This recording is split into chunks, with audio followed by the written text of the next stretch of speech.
عزو السلام تانا تقبلوا فنوى إيري تي في أب مكتتال تركو وزخوركم تعذبتنا كمي تمسيو نيلومي عربي 13 مسكرم ساعة شعات استدالوه هاقراون زيناتات حزنا لكم قريبنا لنا نمكتالكم بخبر زعدم في المنظومية بقندر استازينا فيلم أب نوزوبات سنة بمسنون كرمتاوي زنابن زلم حرشاتات أبصبو درجة خمزركة تحبيرون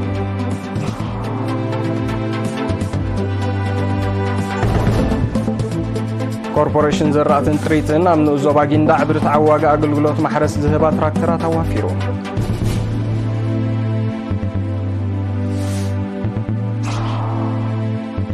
شنفر تمرتي زوبا مأكل عقمي عبالات من براخ زعل مسلطنا وديبو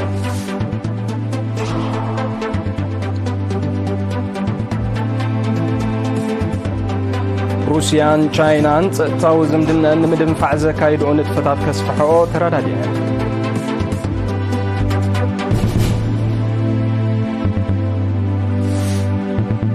أمريكا أبهاجرو كلولاو نمفتار تكايدو زلا تقبار كتقارصو منغست فنزويلا صويلو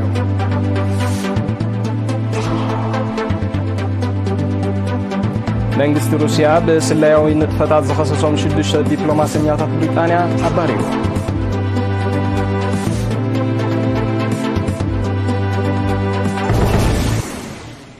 ناب زرزراتو مسنسجر أب نوزوبات سنة بمسنون كرمتاوي زنابن زلمع زلو حرشاتات أكالن سمسمن أتصبو درجة حمزركب موياوين حبيرام وكيل رينا مانيل تسفاين زدالو زيناو تبصاب دانايت قبريوات كتقربويان أب نوزوبات سنة بمسنون كرمتاوي زنابن زلمع حرشاتات أتصبو درجة كم زركب أبتو نوزوبا كي إلا لمعت بقولي آتو عند ماري ماملسوم حبيروم لوب زبن بتقلال 10,915 هكتار كم زلمعه كابزي 10,944 هكتار مشلا 117 هكتار سمسم 54 هكتار دما بلتو كم زتزرقت أغيسو دما مشلا بلتوغن أب مولادن ممعاغن سمسم كا أب درجة معن زرقي مسكو عن كم زبت حقليتهم أبزا أعمت زي بكرمتاو زناب زئله مس بروجكت حاويسكا أستاذ 10,915 هكتار تحارسوا له بثلاث عينات أزرقت مالتي أبزي تيشحن 685 هكتار أب دقف مسنو ناي بروجكت على قدر كون كله تسترف دما ناي كرمتاو زناب أب مشلاخ نزارب 6.4 مئتاويت دارجا درجة قوسيا لنا 31 بشمنت مئتاويت حافشاوي زي 31 بشمنت مئتاويت أب ممعاق درجة بزحلو 61 بشمنت دما أب مولاد بزحيو زلو كابت زلمع صفحات مريت اتشمونتا 285 هكتار بمنغستي أفانكو علي قدرن حرشا باركان زتحرسة اتلعلي 10 هكتار دما بمثل تدقامنتن بجزياوي نقداو حرشان بحارستوت كم زلمع بتوسخ أرديهم زناب أب جزيو مجمارون بتصبق زرقهن عقنن مقتصالون حارستوت دما نتفتات محرس أب جزيو بمكيادهم زرقاتي تصبق عبيت كم زمزقبة بمتقاس زاقيد زاقات أمتريو بالعقو أنت زيلا حارستوت مهرتهم أب قوفك سابزاقاتو لعلت انك أغن مكتتالن كقبرو حساسيبهم عزيز صبق يزولو بفلاي بروجكت على قدر كساب حجي ناي مسنو متقام أي تتقومن زولو بتناي زناب ترح مدري خلو ما يدك يسوي زولو جي لبزبن مسكال عامتات كرئ خلو زلعال زحاشي كرامات كم زلنا آتو عند مريم أب موداتا حارستوت أب أكاد زل أتكرؤم أب مسعي مسناك أب أزرقتي إنا زانقو زيادة قربحو تمحتينهم كوربوريشن زرعتن تريتن حارستوت نوزوبا جيندا برتعواغا أقلقلوت محرز زهبات تراكترات وافيروم اتن تراكترات اب محدارات كبابي شباح متكلابيتن عد شمان نسعت بحساب 150 نافاش شحن 300 هكتار بمحراس كم زركبا وكيل إرينا حبيروم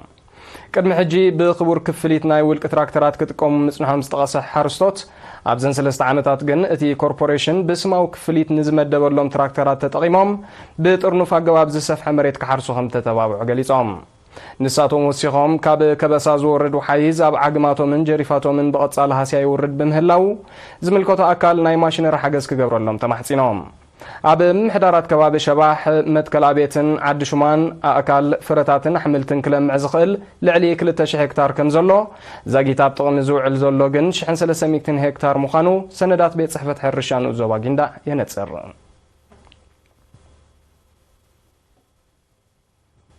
ኣብ ሆስፒታል ዓዲ ቀይሕ ዝተዋደደ ዲጂታላዊ መሳርሒታት ጥዕና ንተገልገልትን ሰራሕተኛታትን እፎይታ ከም ዝፈጠረ ሜዲካል ዳይሬክተር ናይቲ ሆስፒታል ዶክተር ጸጋዝ ክፍለዝጊ ገሊጹ።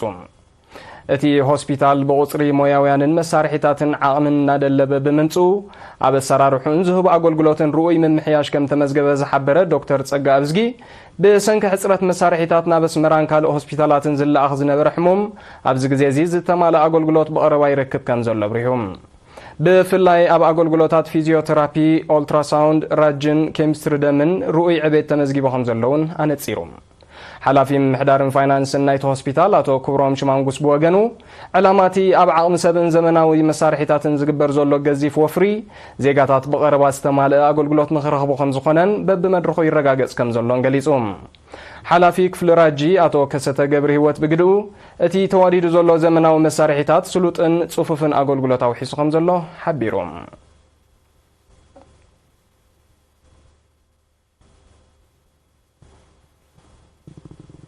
ጨንፈር ትምህርቲ ዞባ ማእከል ዓቕሚ ኣባላቱ ብምብራኽ ብቕዓት ዝወሃብ ትምህርትን ውፅኢት ተምሃሮ ኣብ ሃገራዊ መርመራታት ክብ ንምባል 80 ሚእታዊ ደቂ ኣንስትዮ ንዝርከብኦም 760 መምሃራን ስልጠና ወዲቦም። እቲ ኣብ ከተማ ኣስመራ ናይ ካልኣይ ደረጃ ኣብያተ ትምህርቲ ቀይሕ ባሕሪ ባርካን ደንደንን ዝተዋህበ ናይ 10 መዓልታት ስልጠና ብቐንዱ ኣብ ሜላታት ኣመሃህራ ዓውዲ ትምህርቲ ሕሳብ ማለት ቁፅሪ ዘተኮረ እዩ። ኣብቲ ጨንፈር ሓላፊ መጽናዕቲ ውጥንን ስልጠናን መምህር ማቴዎስ ስብሓት ለኣብኒ ሪና ኣብ ዝሃቦ ሓበሬታ ሰልጠንቲ ናይ መባእታ መምሃራን ምዃኖም ብምሕባር እቲ ስልጠና ኣገባብ ኣመሃህራ ቁፅሪ ብምምሕያሽን ብምምዕባልን ተምሃሮ ብቐሊሉ ዝርድእሉ ሜላታት ንምዝውታር ምስ ናይ ስራሕ መሻርክቲ ዋዕላ ብምክያድ ዝተወጠነ ምዃኑ ገሊጾም። መምህር ማቴዎስ ኣስዒቡ ኣብ ዝሓለፈ ዓመታት ኣብ ሃገራዊ መልቀቕ ፈተናታት ሻምናይን 12 ክፍልን ኣብ ቁፅሪ ዝነበረ ውፅኢት ድኹም ምንባሩ ጠቒሱ ኣብ መጻውን ኣገባብ ኣመሃህራ ቋንቋ እንግሊዝኛን ቋንቋ ደን ኣብ ቅድመ ትምህርቲ ዘተኮረ ተመሳሳሊ ስልጠናን ምውዳብ መደብ ከም ዘሎ ብምብራህ ሰልጠንቲ ንዝተገብረሎም ሓገዝ ተገንዚቦም ኣብ ባይታ ክሰርሕሉ ተሓሳሲቦም። ሰልጠንቲ ብወገኖም እቲ ስልጠና ኣዝዩ ሓጋዚ ምዃኑ ብምሕባር ዘሎ ድኻማት ንምፍዋስ ዝከኣሎም ከም ዝፅዕሩ ኣረጋጊጾም።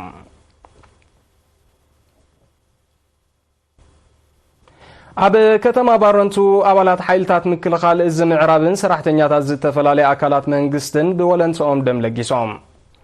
በቲ ዝተወስደ ተበግሶ ኣባላት ክፍላተ ሰራዊት 18 23 37 524 ከምኡውን ኣባላት ፖሊስ ንዞባ ባሮንቱን ቤት ጽሕፈት ኤሪተል ባሮንቱን 145 ከረጢት ደም ከም ዝለገሱ ወኪል ኤሪና ሓቢሮም። ትሕዝቶ ባንክ ደም ንምስሳን ካብ ሰራሕተኛታት መንግስትን ኣባላት ሓይልታት ምክልኻልን ብስሩዕ ኣብ ነፍሲ ወከፍ 10 መዓልቲ ካብ 70 ክሳብ 80 ከረጢት ይእከብ ከም ዘሎ ዝገለጸ ኣቦ ወንበር ጨንፈር ሃገራዊ ማሕበር ወለንታውያን ለገስቲ ደም ዞባ ጋሽ ባርካ ኣቶ ገብረ መስቀል እምባዬ ኣብ ልግሲ ደም ዝጸንሐ ንቕሓትን መረዳእታን ኣብ ዝሓሸ ደረጃ ከም ዘሎ ኣፍሊጦም። ለገስቲ ብወገኖም ኣብቲ ብዝትካእ ደም ዘይትትካእ ህይወት ንምድሓን ዝካየድ ወፍሪ ተሳተፍቲ ብምዃኖም ሕልናዊ ዕግበት ከም ዝፈጠረሎም ብምጥቃስ ዓይነት ደምካን ኩነታት ጥዕናኻን ምፍላጥ ኣብ ግዜ ልግሲ ደም ብነጻ ዝርከብ ረብሓታት ስለ ዝኾነ መንእሰያት ብሓፈሻ ነቲ ሰናይ ተበግሶ ክስዕቦ ተላብዮም።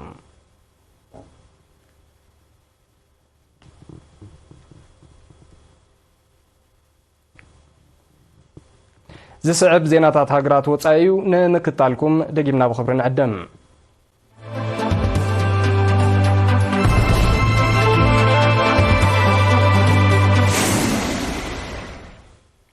ፕሬዚደንት ሩስያ ቭላድሚር ፑቲንን ሚኒስተር ጉዳያት ወፃኢ ህዝባዊት ሪፐብሊክ ቻይና ዋንጊውን ትማሊ 12 መስከረም ኣብ ከተማ ሴንት ፒተርስበርግ ኣብ ዘካየድዎ ርክብ ሃገራቶም ፀጥታዊ ዝምድነን ንምድንፋዕ ዘካይድኦ ንጥፈታት ከስፍሕኦ ተረዳዲኦም። ኣብቲ ርክብ ፕሬዚደንት ፑቲን ኣብ ዝሃቦ መግለጺ ሃገሩ ምስ ቻይና ኣብ ሓባራዊ ረብሓ ዝተሰረተ ስትራቴጂካዊ ሽርክነት ከተደንፍዕ ድልውቲ ከም ዘላ ብምንጻር ንተግባራውነቱ ብዕቱብ ከም ዝሰርሕ ኣረዲኡ። ፕሬዚደንት ፑቲን ብተወሳኺ ሃገሩ ምስ ቻይና ውሁድ ኣህጉራዊ ስርዓታ ምርጋጽ ተካይዶ ጻዕሪ ከም ተሐይሎ ኣፍሊጦም። ሚኒስተር ዋንጊው ብወገኑ ቻይና ንኹሉ መዳያዊ ሽርክነት ክልቴን ሃገራት ከም ትሰርሕ ገሊጾም። ሚኒስተር ዋንጊው ብ11 መስከረም ምስ ጸሓፊ ባይቶ ጸጥታ ሩስያ ሰርጌይ ሸይጉ ተራኺቡ ኣብ ምምዕባል ዝምድናታት ከም ተዘራረበ ዝዝከር እዩ። ህዝባዊት ሪፓብሊክ ቻይናን ሩስያን ከም ኣካል ናይቲ ኣብ መንጎአን ዘሎ ኩሉ መዳያዊ ዝምድናታት ካብ 11-16 መስከረም ዝቕጽል ገዚፍ ሓባራዊ ወተሃደራዊ ልምምድ ኣብ ከባቢ ሰላማዊ ውቅያኖስ የካይዳ ምህላውን ዝፍለጥ እዩ። ኣሜሪካ ኣብ ሃገሩ ቅልውላው ንምፍጣር ተካይዶ ዘላ ተግባር ከተቋርጾ መንግስቲ ቬኔዙዌላ ጸዊዑ። እቲ መንግስቲ ነዚ ጻዊዒት ዝዘቕረበ ምምሕዳር ፕሬዝደንት ጆ ባይደን ምስ ፕሬዝደንታዊ ምርጫ ብዝተኣሳሰር ኣብ ልዕሊ ውሱናት ሰበስልጣን ሃገሩ ድሕሪ ዘጽንዖ ሓድሽ እገዳ እዩ። ሚኒስትር ጉዳያት ወጻኢ ቬኔዙዌላ እቲ ኣሜሪካ ዝወሰደቶ በይናውን ዘይሕጋውን ስጉምቲ ንኣህጉራዊ ሕጋጋት ዝጥሕስ ምዃኑ ብምጥቃስ ብትሪ ኮኒንዎ ኣሎ። ቤት ጽሕፈት ግምጃ ኣሜሪካ ፕሬዝደንት ኒኮላስ ማዱሮ ኣብ ዝተዓወተሉ ምርጫ ምድንጋር ከም ዝነበረ ብምጥቃስ እዩ ኣብ ልዕሊ ሰበስልጣን መንግስቲ ቬኔዙዌላ እገዳ ጽዲቑ ዘሎ። እቲ እገዳ ኣካል ናይቲ ኣሜሪካ ረብሓታታ ንምስማር ኣብ ውሽጣዊ ጉዳያት ካልኦት ሃገራት ክትገብሮ ጸንሐት ምትእታው ምዃኑ መንግስቲ ቬኔዙዌላ ወቒሱ። ኣሜሪካን መሻርክቲ ሃገራትን ብፍላይ ንጽላት ቁጠባ ቬኔዙዌላ ዕላማ ዝገበረ ተደጋጋሚ እገዳታት ከጽንዓ ምጽንሐን ዝፍለጥ እዩ።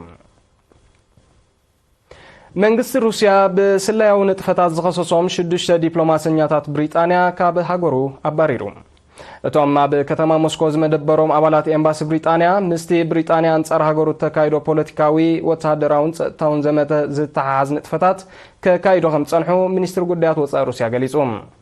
ይኹን እምበር እቲ አንጻር ህዝብን መንግስትን ሩስያ ዝዓለመ ተልእኾ ዕላምኡ ከይወቅዐ ከም ዝበርዓነ እቲ ሚኒስትር ነጺሩ።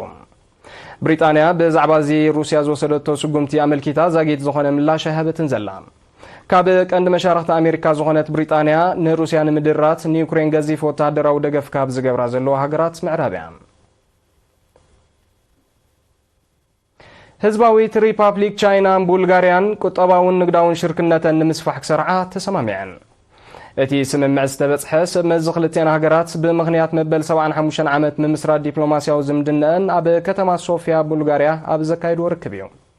ክልቴን ሃገራት ኣብ ጽላት ሕርሻ፣ ቴክኖሎጂ፣ ሓበሬታን መራኸቢታትን ከምኡውን መጓዓዝያን ሰብ ሰርሖ ኣእምሮን ምትሕብባርን ከም ዘደፍዓ ገሊጸን ኣለዋ። ከም ኣካል እቲ ስምምዕ ህዝባዊት ሪፓብሊክ ቻይና ኣብ ቡልጋርያ ትገብሮ መጠን ወፍሪ ብዓይነትን መጠንን ከተዕብዮ ምዃና ሓቢራ።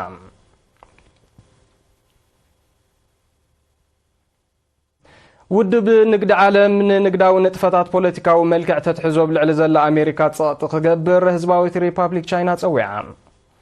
በይናዊ ዘይሕጋዊ እገዳታት ልዑል መጠን ታሪፍን ምትእትታዋትን ካብቲ ኣሜሪካ ፖለቲካዊ ዕላማኣ ንምስማር ትጥቀመሉ ዘላ ጉጉይ ንግዳዊ ፖሊሲታት ምዃኑ ሚኒስትሪ ንግዲ ቻይና ወቒሱሎም። እቲ ውልቃዊ ረብሓታት ዝቐደመ ፖሊሲታት ንሕጋጋት ኣህጉራዊ ንግዲ ኣብ ሓደጋ ዘእቱን ኣብ መንጎ ሃገራት ዘይምቅዳው ዘስዕብን ምዃኑ ድማ እቲ ሚኒስትሪ ኣረድዩ። ኣሜሪካ ትጥቀመሉ ዘላ ንግዳዊ ፖሊሲ ንውሁድ ዓለማዊ ስርዓት ኣብ ሓደጋ ዘእቱ ምዃኑ ዝጠቐሰት ቻይና ሃገራት ነቲ ኣካይዳ ብሓባር ክቃወምኦ ኣተሓሳሲባ ኣላ። ቻይና ንፖሊሲታት ንግዲ ኣሜሪካ ክትቃወም ናይ ፈለማ ከም ዘይኮነ ጸብጸባት የረድኡ። ህዝባዊት ሪፓብሊክ ቻይና ልኡላዊ ግዝኣታ ኣብ ልዕሊ ዝጥሕሳ ሃገራት ከቢድን ዘየዳግምን ስጉምቲ ክትወስድ ምዃና ኣጠንቂቓ።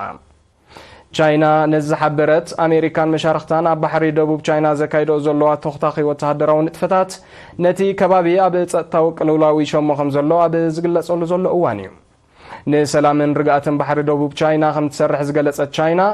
ኣሜሪካ ብተዘዋወሪ ይኹን ብቐጥታ ኣብቲ ማያዊ ኣካል ተካይዶ ዘላ ሓደገኛ ንጥፈታት ከም ዘይትጻወሮ ኣነጺራ። ኣሜሪካ ከም ኣካልቲ ገስጋስን ጽልዋን ቻይናን ምድራት ኣብ ኤስያ ተካይዶ ዘላ ወፍሪ ኣብ ባሕሪ ደቡብ ቻይና እጀታ ከም ዘለዋ ምስ እትምጉት ፊሊፒንስ ተደጋጋሚ ሓባራዊ ወተሃደራዊ ልምምድ ከተካይድ ጸኒሓላ። እቲ ሓባራዊ ወተሃደራዊ ንጥፈታት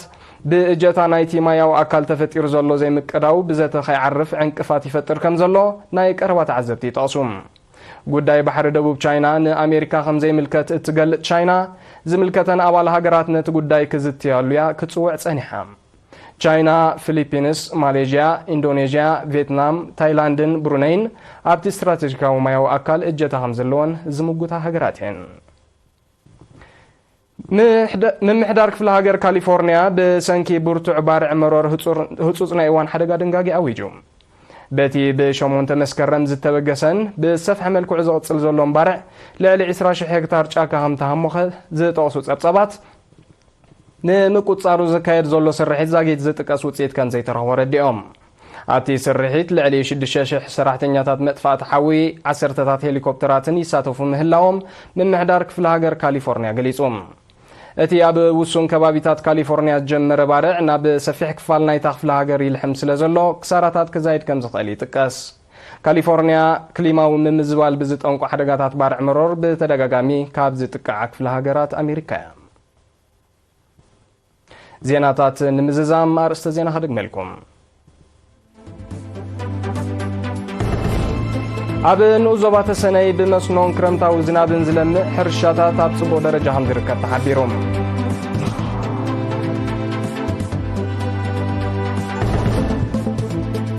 ኮርፖሬሽን ዘራእትን ጥሪትን ኣብ ንኡዞባ ጊንዳዕ ብርትዓዊ ዋጋ ኣገልግሎት ማሕረስ ዝህባ ትራክተራት ኣዋፊሩ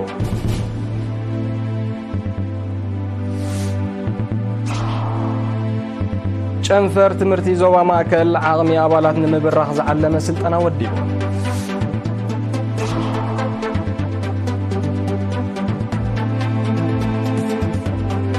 ሩስያን ቻይናን ጸጥታዊ ዝምድነን ንምድንፋዕ ዘካይዶ ንጥፈታት ከስፍሖ ተረዳድየን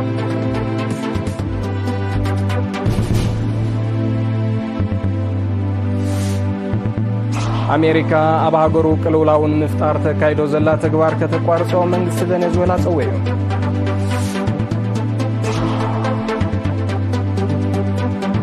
መንግስቲ ሩስያ ብስለያዊ ንጥፈታት ዝኸሰሶም 6 ዲፕሎማሰኛታት ብሪጣንያ ኣባሪሩ